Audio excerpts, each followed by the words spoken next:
TV Imaculada, o Evangelho em primeiro lugar.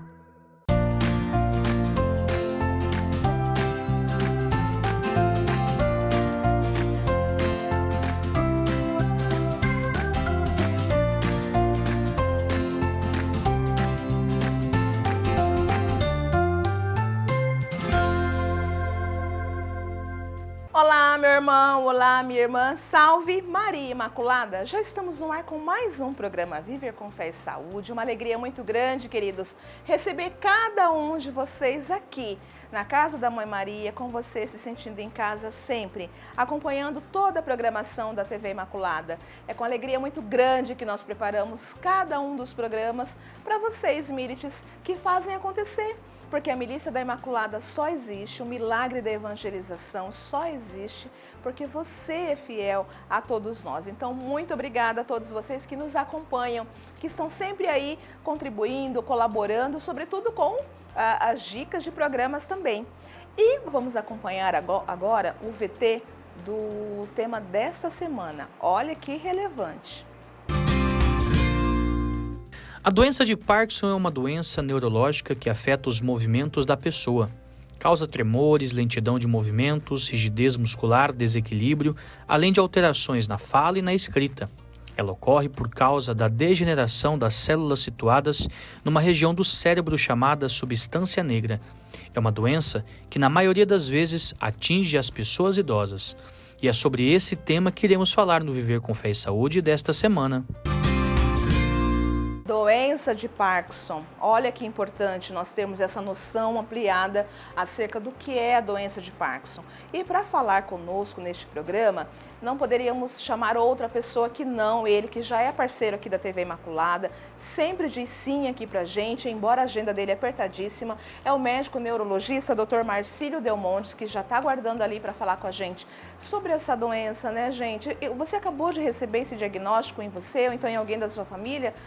O Dr. Marcílio com certeza vai trazer aqui orientações, dicas para como é que a gente pode fazer esse enfrentamento todos juntos. Mas agora nós precisamos ir para um breve intervalo e voltamos já já com o programa Viver com Fé e Saúde.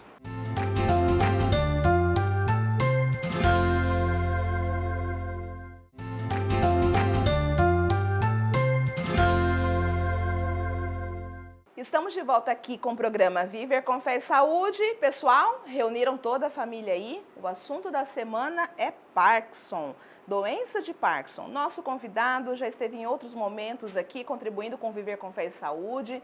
E mais uma vez a nossa agenda se adequou, que bom. É o Dr. Marcílio Delmontes, ele que é médico neurologista. Seja muito bem-vindo mais uma vez aqui ao Viver com Fé e Saúde, Dr. Marcílio. Obrigado, Cláudia. Obrigado a todos. É um privilégio estar aqui novamente com vocês. Eu que agradeço. Muito bom tê-lo aqui e dessa vez vamos falar sobre o recorte da doença de Parkinson, Dr. Marcílio.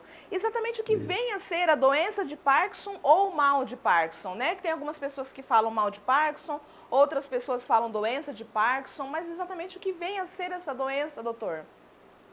A doença de Parkinson, na verdade, ela é uma doença multissistêmica, porque antes acreditava que fosse somente distúrbios motores, né? Que é aquele padrão da pessoa que anda de forma lenta, rígida, que treme quando parada e que tem alteração de postura. Na verdade, ela é muito mais do que isso. É uma doença neurodegenerativa de caráter progressivo, onde o que predomina realmente é o chamado parkinsonismo. É isso que eu falei. Bradicinesia, que é a lentidão de movimento, a pessoa é mais lenta, rígida, ela anda que nem um robô, tem uma dificuldade na mobilidade, no balanço dos braços, da marcha. É comum alteração de postura e aquele tremor de repouso, quando a pessoa está parada, treme. Então, esses seriam os 4 sintomas cardinais da doença de Parkinson. Não necessariamente o quadro aparece dessa maneira. O principal é a pessoa ter o padrão que é a chamada bradicinesia, a lentidão de movimento, podendo ou não ter o tremor de repouso, ou ter a lentidão de movimento, a rigidez e alteração de postura durante a marcha. Então, esse é o quadro da doença de Parkinson, né, que a gente observa. Porque tem outras situações clínicas que também podem dar esse parkinsonismo, né? Porque tem condições como doenças neurológicas, chamadas de atrofia de multissistema, atrofia córtico-basal, paralisia supranuclear progressiva, que são outras doenças que também têm esses sintomas. Se olhando, aparentemente é Parkinson, e na verdade não é. Mas a causa mais comum desse quadro que eu falei, desses 4 sintomas, realmente é a doença de Parkinson. Entendi. É exatamente isso que eu ia te perguntar, se tem um diagnóstico diferencial em relação à doença de Parkinson, como o senhor falou que tem, né? E como que se dá esse início? A pessoa, ela percebe que tem alguma coisa diferente ou é algo assim minucioso que vai acontecendo? Porque a doença acontece gradativamente, né? Mas lá no início a Isso. pessoa tem noção ou acha que é só um incômodo, de repente tem um pequeno tremor, mas ele acha de repente que pode ser fome. Ele percebe, é perceptível que tem algo diferente no seu corpo, doutor? Nós dividimos o seguinte, os chamados sintomas pré-motores e os sintomas motores. Antes de aparecer aquele quadro clínico típico, né, o paciente, em torno até de 10 anos antes de aparecer o quadro motor, já tem algumas alterações que são preditivas. Por exemplo, alteração do olfato, diminuição da capacidade de perceber cheiro, alterações do sono, com o chamado distúrbio comportamental do sono REM, que são pesadelos acompanhados de atos motores, são aqueles sonhos agressivos, alteração do ritmo intestinal, quadros de depressão, seborreia, isso são preditivos que está por vir um quadro como o Parkinson. Aí quando começam os sintomas motores, o que você falou? O paciente começa a ficar mais lento para caminhar, ele se sente mais travado, uma sensação que tem chumbo nos pés. Fala, doutor, eu ando grudado no chão, parece que tem um imã que me prega no chão, eu estou lento para caminhar, para movimentar, tenho dificuldade para virar na cama. Então, esse é um quadro bastante chamativo, né? Que às vezes o paciente ainda não se liga que pode ter uma doença com Parkinson. Aí depois vão aparecer outros sintomas, como aquele tremor de repouso, que é um tremor grosseiro, é um tremor lento e grande. E predomina quando a pessoa está parada, não é durante o movimento. No repouso, ele coloca o braço sobre a mesa, sobre o braço do sofá da cadeira, aí que ele começa a tremer. Quando ele movimenta, o tremor melhora. Porque tem outro tipo de tremor, que é o chamado tremor de ação essencial, que ele acontece quando você vai pegar o objeto. Por exemplo, a alça de uma xícara, é aquele tremor rápido e bem fino. E quando você para, melhor. O Parkinson é o inverso. Ele é mais quando você está no repouso e é o tremor lento e grande, né? Então, esse é um sintoma. Aquela rigidez, ele vai caminhar, ele anda em bloco, ele não costuma movimentar os braços. Parece que os braços estão presos no corpo e quando ele vai virar, ele não vira primeiro a cabeça, ele vira em bloco, ele vira o corpo inteiro. Meio robotizado, não, doutor? Exatamente, parece um robô. Então, quando o paciente entra na sala de consulta, a gente já mata o diagnóstico no caminhar dele. Quando ele começa a entrar para você avaliar, você já vê o padrão de marcha e a maneira que ele se dispõe à questão da postura. Então, esse é um sintoma muito importante. Então, seria aquilo que eu falei, a lentidão de movimento, o tremor de repouso, a rigidez, que é a sensação de bloco, de robô, e a alteração de postura. Então, isso daí é chamativo, né? E geralmente, por exemplo, o tremor, ele começa primeiro de um lado, ele não começa com os dois, tanto que quando o paciente vem tremendo dos dois lados, começou, então isso fala contra a doença de Parkinson. Deve ser outro quadro. O Parkinson sempre começa de um lado para depois ir para o outro lado. Ah, entendi. E quando ele está em repouso, quando ele dorme, não existe tremor? Não, o repouso, a consciência apagou, o sono chegou, o tremor acaba. Ele acordou, já começa a tremer. Então, entendeu? O sono Entendi. desativa tudo. E a vigília ativa tudo de novo. O tremor, a rigidez, tudo aquilo que a gente percebe. Entendi. E qual que é a idade inicial? O senhor falou que começa esses primeiros sinais, que são, de certa forma, imperceptíveis, né? Aí, 10 anos depois, acaba acontecendo, né, os demais sinais. Mas que idade, mais ou menos, que se inicia o Parkinson, doutor Marcílio? A grande maioria predomina depois da sexta década em diante, da 60 a 65 anos. Essa é a idade onde mais prepondera. Existe Parkinson precoce, abaixo dos 60, tem Parkinson precoce. O Parkinson juvenil, abaixo dos 40 anos, tem. Olha, acontece então, de menos de 40 anos acontecer? Menos 40 anos. Eu já tive paciente com diagnóstico aos 28 anos de idade, aos 32 anos de idade. Então, esse é o parto juvenil que a gente chama. São Aham. condições mais raras, né? Mas a grande maioria é depois dos 60, 65 anos de idade. É onde Ok. prepondera a maior incidência. Ok. Existem alguns sinais que são visíveis, né? Como o senhor colocou, quando o paciente já entra dentro do consultório, já se percebe algumas questões. Mas existe o exame também que é realizado, né? Que exame que é esse, doutor Marcílio? Ó, o diagnóstico da doença de Parkinson, a gente faz mais baseado na clínica dele, baseado no exame físico, né? Na Ok. história clínica, evolutiva e exame físico. Uhum. Porque as alterações baseadas em exames subsidiários, os exames complementares, dando exemplo, exames de imagem, tomografia, ressonância, por exemplo, quando começam a aparecer alterações nesse exame, a doença já está bem evoluída. Quer dizer, então não Aham. dá, então eu não posso esperar esses exames alterarem para fazer o diagnóstico. Eles ajudam muito no diagnóstico diferencial. Existe método de exame que é chamado tomografia funcional, que é o PET, que é mais específico, você consegue fazer o diagnóstico mais precocemente. Só que não é um exame disponível facilmente para a população. Ok. São exames muito caros e não tem em todos os lugares. Né? A gente não dispõe com facilidade desses exames. Então, a grande maioria é baseado na história clínica e no exame físico. E não existe chamados marcadores de doença. Por exemplo, você fazer um exame de sangue, tem algum dado que no exame de sangue eu consigo diagnosticar Parkinson? Não, não tem isso. Ok. No líquido, tirar o líquido da espinha para fazer, também não ajuda. Alguns marcadores que a gente poderia utilizar também vão aparecer numa fase mais tardia e é um exame invasivo. Você não vai pulsionar o paciente para fazer o diagnóstico. Na grande Aham. maioria, você consegue já matar o diagnóstico baseado na clínica. Então, se fosse possível, isso que eu falei, o PET, né, que é a tomografia funcional, seria o ideal, mas como eu te falei, esse é um padrão mais difícil. A gente tem, por exemplo, em Campo Grande, para fazer outros diagnósticos, mas especificamente para o Parkinson não tem o marcador, digamos, o radiotraciador, a substância específica. Entendi. E a partir de confirmado esse diagnóstico, qual o primeiro passo do paciente, o primeiro passo da família?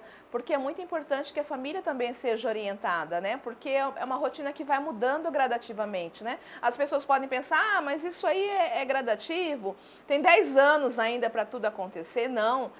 Quanto mais precoce iniciar essa questão em relação a essa qualidade de vida, sobretudo para o paciente e para a família, é muito importante também, não, doutor?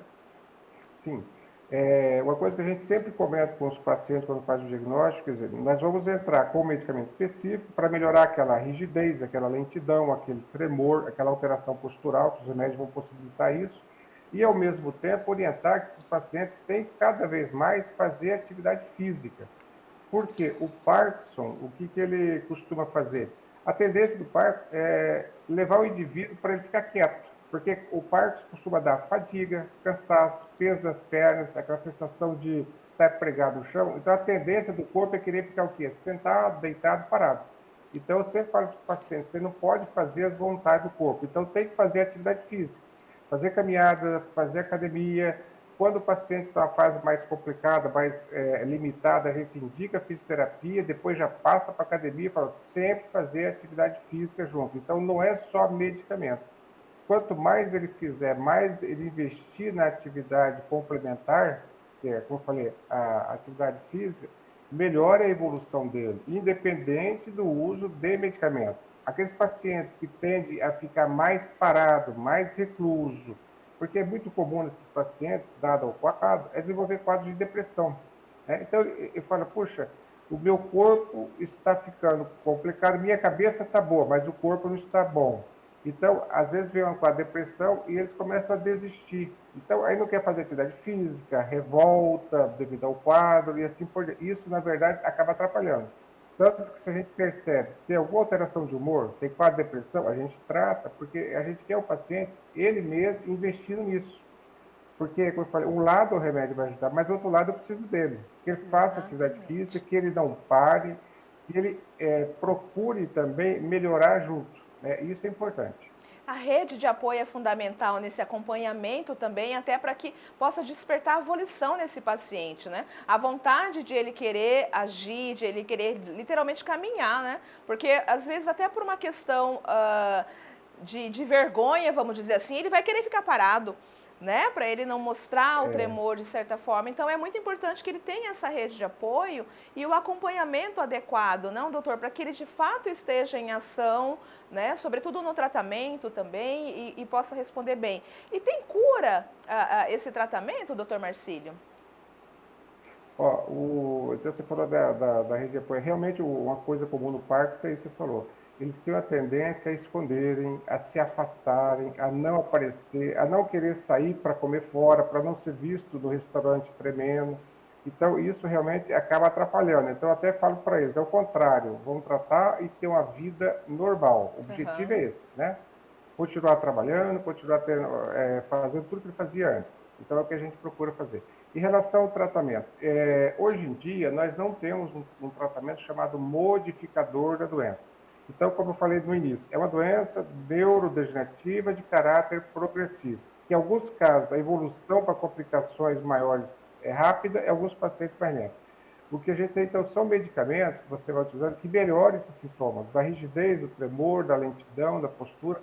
Agora, não existe um remédio curativo, não existe. Ainda hoje nós não temos. Tá? É o que mais está sendo investido, pesquisado, porque além do Parkinson, tem outras várias doenças neurodegenerativas que também entram nesse rol, como a doença de Alzheimer, por exemplo. Então, cada vez mais tem se feito pesquisa para se conseguir um remédio que modifique, tipo, não, vou usar o remédio, ela vai frear, não vai evoluir, que seria o tratamento curativo. Mas esse, no momento, ainda não temos. E como o senhor colocou, na verdade, o corpo dele já não responde aos estímulos de acordo com o cérebro dele, de acordo com dentro da realidade do que a gente vive, né? Mas a cabeça dele ainda está boa. Então, mais do que tudo, para que ele tenha de fato qualidade, é que ele tenha estratégias de enfrentamento acerca da realidade dele, né? Acerca do dia a dia que ele vai enfrentar, e isso é muito relevante também, não? Por isso que a gente sempre fala, além do tratamento medicamentoso, esse investimento, e principalmente, como você falou, o apoio da família, o incentivo da família, ajudar, tentar colocar eles numa situação de vida normal. Por isso a gente fala, isso não é para limitar o trabalho. Então, se o paciente tem condições, é para trabalhar, é para estudar, pode dirigir carro, a não ser quando, claro, tem alguma limitação que incorra em risco para ele terceiros, a gente já alerta, avisa e orienta. Mas a meta é que ele consiga ter uma vida praticamente normal, apesar do tratamento. E sempre estar tratando, não desistir do tratamento, porque às vezes é comum alguns pacientes com questões de revolta, depressão, algum tipo de distúrbio de humor, às vezes parar com a medicação. Olha. Aí chega aqui o paciente todo travado, carregado, até brinco, né? Dois carregando ele, ele praticamente mumificado. Isso acontece, a gente vê. E é importante o senhor falar isso, até porque fortalece a questão da presença da família neste tratamento, porque a família pode achar, não, você consegue, ele fica naquela pressão, né? É frescura, né? Não faz assim, então a própria família acaba se envergonhando, e é exatamente o contrário, é apoiar, é acolher e ter muita paciência com esse paciente, porque a cabeça tá boa, então ele entra em sofrimento, não, doutor? Porque a gente fala, é a mesma coisa você, teoricamente, estar se vendo presa dentro do seu próprio corpo com a sua cabeça boa. Quer dizer, eu não consigo fazer isso, aquilo outro. Quer dizer, você imagina o conflito, o estresse, o que não passa na cabeça do paciente. Então, às vezes, como eu falei, revolta com o tratamento, às vezes até pensamentos, ideação suicida diante disso. Você pega pacientes com formas precoces da doença, 55, 60 anos de idade, engenheiros que trabalham ativamente, de repente ele se vê preso. Você precisa ver o nível de psiquismo, nível emocional que eles acabam chegando. Exato. Então a gente tem que ter muito cuidado, a família ajudar, e claro, a gente como médico, a gente está muito alerta que não é só o tratamento da parte motora, mas a gente tem que ter muito cuidado com esse emocional também. Exatamente, são os vários recortes a serem trabalhados. Aguarda só um momento que eu volto a falar com o senhor. Okay. Porque agora nós precisamos ir para um breve intervalo e voltamos já com o programa Viver com Fé e Saúde.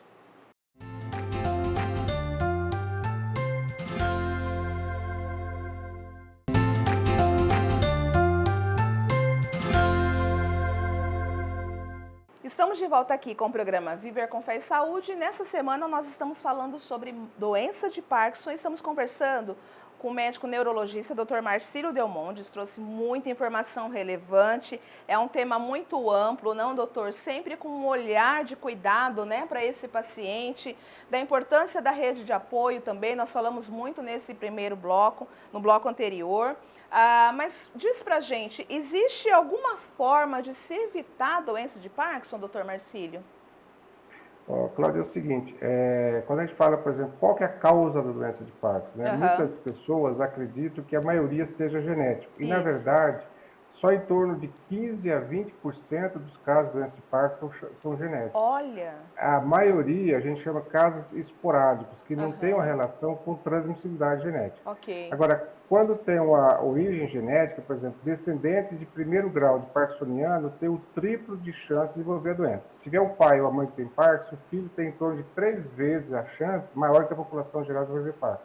Mas a grande maioria não são de causas genéticas. Então, tem causas extrínsecas relacionadas, por exemplo, à intoxicação com herbicidas, inseticidas, solventes, pessoal que trabalha com material petroquímico, vários tipos de venenos, metais pesados, que pode a exposição a longo prazo levar à formação de neurotoxinas, lesando a mitocôndria, que é a organela, né? Que produz a energia das células, principalmente das células que produzem a dopamina, lá na substância negra do mesencéfalo. Então, isso é uma causa comum, por exemplo, do desenvolvimento da doença de Parkinson. Quer dizer, a pessoa não herdou um traço genético, mas essa exposição levou. Então, isso pode levar ao Parkinson, é um fator. Então, esse tipo de neuroinfecção também pode levar, acidentes vasculares, causas de aterosclerose, alteração de oxigenação, metabolismo do ferro. Então, tem vários fatores que pode lesar essa mitocôndria, que é a produtora de energia das células, principalmente da substância negra, e isso gerar doença de Parkinson. A minoria, portanto, é de causa genética. Né? E a clínica, quando você observa, as manifestações é a mesma, seja ela genética ou de natureza esporádica. O padrão, tremor, a rigidez, a lentidão, a alteração de estabilidade de marcha. Então, esses fatores podem levar. E aí, quando a gente fala em prevenção, tudo que a gente pode cuidar no sentido de não se expor. Então, por isso que cada vez vai se ver, por exemplo, materiais como quem trabalha combustíveis. Antes tinha chumbo no diesel, o pessoal tirou, né? Porque imagina uma pessoa que trabalha diariamente inalando esse produto, não é, quer dizer, não é em 2 anos, ao longo de 10, 20 anos, isso pode lá na frente desencadear um quadro como esse. Então, pessoas que trabalham com produtos químicos, principalmente também inalantes, indústria química, se usar máscara, se usar os devidos métodos de proteção, isso daí também pode levar. Não protege quando manipula venenos, por exemplo, falei lá do herbicida e inseticida. Tudo isso, ao longo dos anos, pode ser fator que possa desencadear. Então, o fato de nós levarmos a proteção desses cuidados são fatores que a gente evita, seria um fator de proteção. É claro que quando é de natureza genética, você não tem que mudar, aquilo que eu falei que é genotipo, mas na verdade é a minoria dos casos, né? Então, a gente sempre fala, neurônio a gente protege, porque a gente não tem como aumentar. Ainda hoje a gente não consegue, a gente nasce com a população neuronal, ao longo dos anos, com o envelhecimento, a tendência é diminuir. Se eu ainda me exponho a fatores lesivos, eu acelero esse tipo de perda. E aí, pensando no quadro do Parkinson, seria mais relativa às células dopaminérgicas, que são células extremamente sensíveis. E a idade, inclusive, é um fator de risco para a doença, porque ela aumenta a probabilidade dos 75 anos em diante, o próprio fator idade é um fator de risco também. Como também para a doença de Alzheimer. Né? Então, a gente tem os cuidados. Exato, e é algo tão importante o senhor trazer dessa forma em relação à questão preventiva, porque às vezes a pessoa trabalha com esses riscos que o senhor trouxe e fala, não faz mal não, eu já estou acostumado aqui, mas não é algo naquele momento que vai fazer mal, como o senhor falou, é no decorrer do tempo, né? É como se diz, é a longo prazo, não, doutor? Então, as pessoas às vezes falam, não vou usar os EPIs, não, isso é frescura, não é. realmente cuidado necessário para a sua saúde e, neste caso, do Parkinson, a longo prazo, né? É porque, como eu falei, metais pesados, É, solventes, eles são produtos de depósito. Eles vão é, depositando, por metal pesado, deposita muito o tecido gorduroso. Então, ele começa aos 20 anos, vai mais 20 anos trabalhando, 25, 30 anos. Então, no final, chega a um nível, um limiar tal, que aí a coisa desencadeia, seria o gatilho, né? Então, a gente tem esses cuidados. Então, tudo isso que a gente fala de cuidados, não é para aborrecer, não é para é, complicar a vida da pessoa, é o contrário, é para sua proteção. Então, a pessoa exato. às vezes não tem a noção, mas É, tudo isso tem um motivo. Tem um É, motivo. é. Doutor Marcílio, um paciente com doença de Parkinson, ele sente muita dor, doutor, no decorrer, né, de tudo isso? Porque nós falamos sobre viver bem, embora a doença de Parkinson, né, com tratamento adequado, com as questões todas, que depois o senhor vai falar para a gente, que pode ser mais fortalecedor para esse viver bem. Mas existe dor de fato, dor física nesse paciente, além, claro, da dor emocional, né? Que nós sabemos Uhum. que o paciente passa, a família passa. Mas e essa dor física, ela existe, doutor? Existe. É um outro dado, a gente falou dos 4 sintomas cardinais, né? Que a gente Aham. citou motores.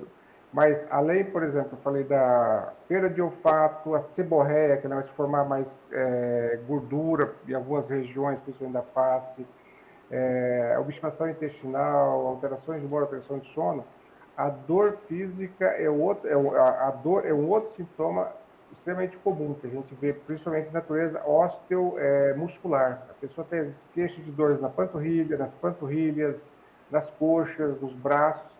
E aí você vai avaliar, seria devido a alguma lesão periférica de nervo, a neuropatia? Não. É um problema articular? Não. É uma doença do músculo, a miopatia? Não. Na verdade, devido a essas alterações neuroquímicas que acontecem da doença de Parkinson, não é só a dopamina que está reduzida ao nível cerebral. Então, por conta da redução da dopamina, outras circuitarias relacionadas à analgesia acabam sendo afetadas. Então, a dor de origem central, mas não é emocional. Quando eu falo central, não é devido ao padrão emocional. Então, Ok. é comum esses pacientes realmente terem queixas de dor. E quando você avalia, como eu falei, vão avaliar se tem uma lesão no nervo, músculo, fazemos exames de eletromiografia, exames vasculares, você não acha nada. Realmente é do próprio Parkinson. E é relativamente comum esse quadro que você acabou de citar. Entendi. Então, tratamento adequado, seguindo à risca de fato todas as orientações médicas, esse apoio da rede da rede, né, familiar, amigos, a própria equipe, né, a médica que cuida desse paciente e ele seguindo adequadamente, fazendo atividade física, levando a vida daquilo que é mais próximo de dentro da normalidade, é possível então viver embora a doença, viver bem embora a doença. Não, sim, a gente vê muitos pacientes que estão muito bem, tratando, faz o tratamento de uma forma disciplinada, tem o apoio da família, faz atividade física, tem cuidados com a alimentação, porque muitos dos remédios que a gente usa, doenças Parkinson, às vezes interfere, por exemplo, com o apetite, altera o trânsito intestinal, e isso às vezes acaba afetando, como só a grande maioria de pacientes idosos, a gente vê pacientes perdendo massa muscular, perdendo peso. Então, o fato da gente ter esse olhar amplo nessa parte de alimentação e hidratação, eles conseguem ter uma qualidade de vida boa, fazendo atividade física, se precisa, eu falei até antidepressivo, terapia, tudo isso a gente indica. Entendi. Qual que é a pior fase da doença, doutor? A doença, ela, além desse quadro que a gente citou, às vezes começa a aparecer as chamadas desautonomias. As desautonomias, por exemplo, alteração urológica, o paciente começa a ter incontinência urinária, alteração na deglutição, eles começam a ter, às vezes, em fase uma mais evoluída. Qual o período que esperaria para ter isso? Diagnosticou a doença de Parkinson hoje, na média, 8 a 10 anos após o diagnóstico do quadro clínico instalado, eu falo da parte já clinicamente, né? É comum, às vezes, ver muitos pacientes com essa dificuldade para engolir, dificuldade na fala, dificuldade no controle urinário, às vezes incontinência urinária, como eu falei, uma obstipação intestinal mais importante. Então, esses são quadros que chamam atenção. A disfagia, dificuldade para engolir, é o que mais a gente preocupa, porque eles têm uma lentidão na deglutição. É comum, às vezes, eles aspirarem saliva para o pulmão, vou tomar líquido, às vezes pode ir para o pulmão, dando pneumonia aspirativa, aí você tem que incorporar tratamento fonoterápico para Aham. poder melhorar a deglutição, às vezes medicamento para diminuir a produção de saliva, quer dizer, esse é o período que a gente tem maior preocupação, essa é a fase, às vezes, mais complicada. E também é mais ou menos nessa média de tempo, isso é mais ou menos variável, que às vezes pode cursar algum quadro demencial, quer Sim. dizer, sobrevir à doença de Parkinson, um padrão demencial, mas é a fase mais preocupante, principalmente essa que eu falei, hipotensão postural, outro quadro muito comum. Às vezes a pessoa está sentada, levanta, cai a pressão, eles têm quedas com frequente, além da alteração postural, como eu falei. Então, isso é preocupante. É uma nova realidade que a família vai enfrentar, inclusive o paciente também, né? Então, o É, afeto, o carinho, a paciência, o cuidado e o interessar também no assunto para poder melhor ajudar o seu ente querido, né? a gente sempre orienta os familiares a se informarem, a gente indica materiais para eles lerem o que é a doença, como é que ela evolui, os estágios, o que a gente deve fazer nessas situações, né? Para eles participarem. Quer dizer, não é apenas o paciente que vai É. tratar e pronto, ele está sozinho. Quer dizer, então ele não pode estar sozinho. Total responsabilidade só dele, né? Não, a parte Não, maior é dele também, mas também tem as pessoas ao redor também que isso, faz necessário, né? exatamente. Daquele momento que eu falei que às vezes ele está com um quadro emocional um pouquinho mais exacerbado, quer dizer, então tem que ter alguém do lado, incentivando, às vezes precisa alguém para levá-lo até a fisioterapia, quer dizer, É, eu sei para a tua família, ó, fazer caminhadas é uma coisa assim interessante, às vezes o paciente está em casa, às vezes os filhos trabalham, falam, ó, a secretária orienta ela para caminhar com seu pai ou com a sua mãe, não deixa, porque a tendência do paciente é ficar só, sentado, como eu falei, deitado. Se é. ninguém tiver a iniciativa de levar para caminhar, ele não caminha. Então, se você não pode, fala para a secretária, caminhar com eles na quadra, no quintal, mas não deixa ele ficar parado o dia todo. Tem que locomover, tem que movimentar, estimular principalmente também a ingesta de líquido, porque o idoso, depois da faixa etária, eles começam a perder a sensibilidade à sede. Então, eles desidratam muito facilmente e não sente sede. Se a pessoa não estiver oferecendo líquido para ele, eles desidratam, como ele tem tendência a ter queda de pressão arterial, eles fazem muitas quedas, se machucam, traumatizam. Então, tudo isso tem que estar vigilante. Na parte da alimentação, se percebeu que ele começa, às vezes, a beber líquido até a comida e começar a tossir, opa, pode ser que ele está tendo dificuldade para engolir. Aham. Então, vou avaliar, porque às vezes já está precisando, por exemplo, engrossar, dar o chamado espessante. Porque às vezes você dá a água, como ela desce muito rapidamente, eles engasgam facilmente. Às vezes você tem que colocar um espessante na água, no chá, no suco, no café, assim por diante. Entendi. É tão importante, né? Porque embora o paciente seja o protagonista de fato do tratamento dele, a família, quem está ao redor, às vezes um amigo, porque às vezes não tem mais família, mas tem um amigo que está ali próximo, uma vizinha, sei lá, que também possa incentivar esse paciente a fazer por onde, né? Porque às vezes o paciente ele pode ter aquele pensamento, né? Vou atrapalhar, então eu não vou Uhum. pedir nem nada. Então, como ele já está em alguns momentos com essa baixa autoestima, ele pode ter aquela percepção de que está atrapalhando, né? Eu gostaria muito agora, para finalizar, que o senhor deixasse para a gente uma orientação para quem está nos assistindo, para aquelas famílias, para aqueles pacientes que estão passando por esse momento, sobretudo do diagnóstico da doença, doutor. Até foi uma coisa interessante que você abriu falando assim, doença de Parkinson, mal de Parkinson, né? Aham, Eu até brinco na neurologia que os termos são meio chocantes. É é, mal de Parkinson, é mal epilético, você vê, olha, quer dizer, então isso de uma certa forma parece que está estigmatizando, né? Mas não é é, bem assim, não. Então esse termo a gente não usa mais, mal de Parkinson, é doença olha, de Parkinson, né?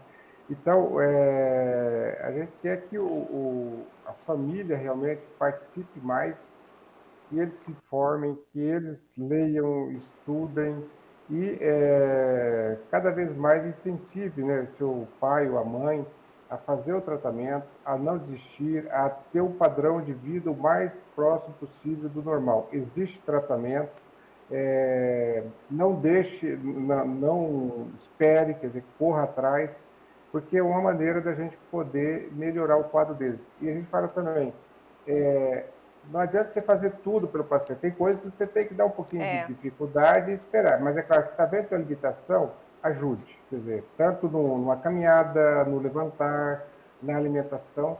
Então, ter um olhar e a informação é o principal, né? Então, a gente sempre orienta a família toda, saber do que se trata a doença, como ela evolui, para poder ajudar melhor e, com certeza, o resultado no final vai ser muito, muito superior.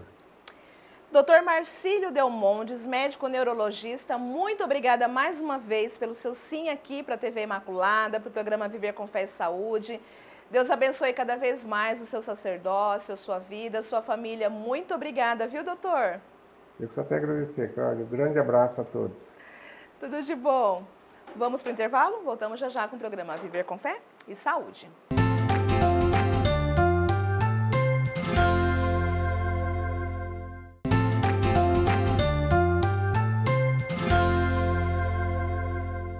Estamos de volta aqui com o programa Viver com Fé e Saúde. Gente, como não agradecer, Dr. Marcílio Delmondes. Querido, muito obrigada mais uma vez pelo seu sim. É muito maravilhoso quando o senhor está aqui, traz dicas maravilhosas, com toda a humildade, com toda a simplicidade, com toda essa grandiosidade que o senhor tem quanto profissional, como pessoa humana. Muito obrigada mais uma vez pelo seu sim aqui para o Viver com Fé e Saúde, querido.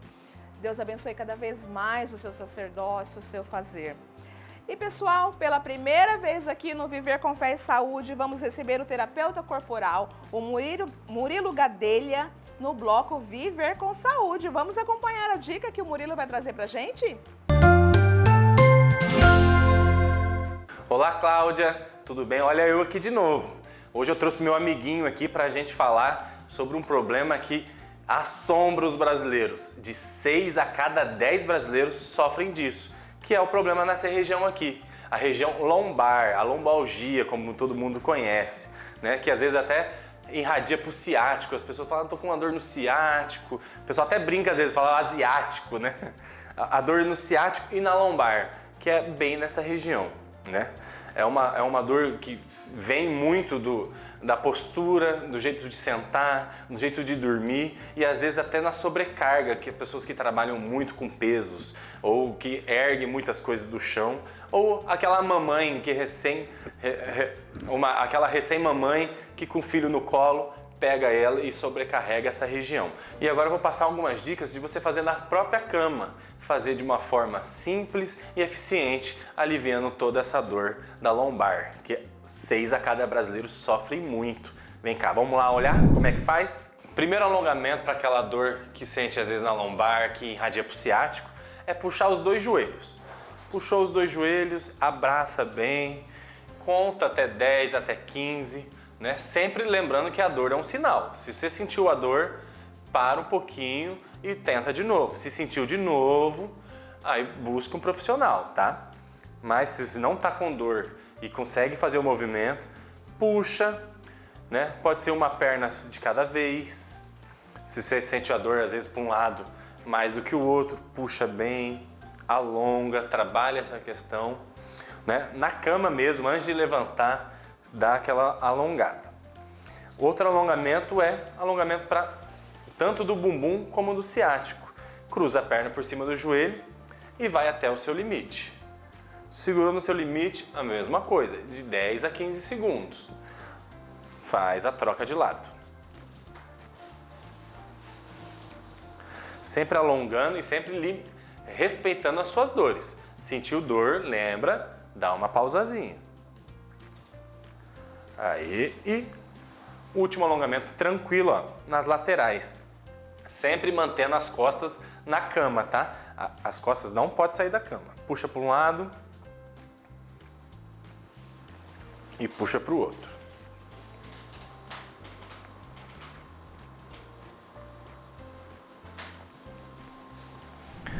Aí. E aí, gostaram dessa dica? Ó, dicas poderosas e muito simples para te livrar dessas dores muito chatas, que é as dores da lombar e que irradia para o ciático. Muito obrigado pelo convite, ó. Fica com você, Cláudia. Murilo, querido, muito obrigada mais uma vez por você participar aqui conosco. Parabéns e seja sempre bem-vindo e nós estaremos aqui com você nesse mês, né? Muito obrigada. Pessoal, você está chegando agora, não tem problema, você pode nos acompanhar nas reprises que acontecem no decorrer da semana, como vocês sabem, e também nos acompanhar pelo canal do YouTube. Rede Imaculada de Comunicação. Se você ainda não é inscrito, clica lá em inscrever-se. Clica no sininho para receber as nossas notificações, compartilha com as pessoas que você ama, com as pessoas que você sabe que está passando também por essa problemática, para que todas as outras pessoas também possam saber. E sendo assim, vocês estão, claro, ajudando a crescer o nosso canal. E você também pode dar sugestões de pauta aqui para o nosso Viver com Fé e Saúde. Você pode ligar no 3349-2358 e no 993470532, que é o nosso WhatsApp. E eu quero aproveitar o momento também para mandar um beijo, um abraço para Dona Carbênia e para Dirce, elas que são lá da Vila Planalto, que são lá da comunidade da Igreja Nossa Senhora Aparecida, e aproveitar também e mandar um abraço para o Padre Jair. Um abraço para todos vocês aí dessa região maravilhosa que sempre acompanham Viver com Fé e Saúde. Estão sempre participando. Quando a gente se encontra, fala: olha, que tal entrevistar fulano de tal? Isso é muito importante para a gente. Vocês, Mírites, que fazem acontecer também o Viver com Fé e Saúde aqui na TV Imaculada. Então, eu quero agradecer o carinho, o cuidado de cada um de vocês. E você que está nos assistindo, despertou aí, sentiu um quentinho no seu coração para poder também ser um padrinho da evangelização? Liga pra gente, venha fazer parte dessa grande obra, venha fazer crescer, né, a nossa TV Imaculada, porque a gente quer sempre levar o melhor para cada um de vocês. Um grande abraço no coração de todos. Fiquem com Deus, até o próximo programa e salve Maria Imaculada!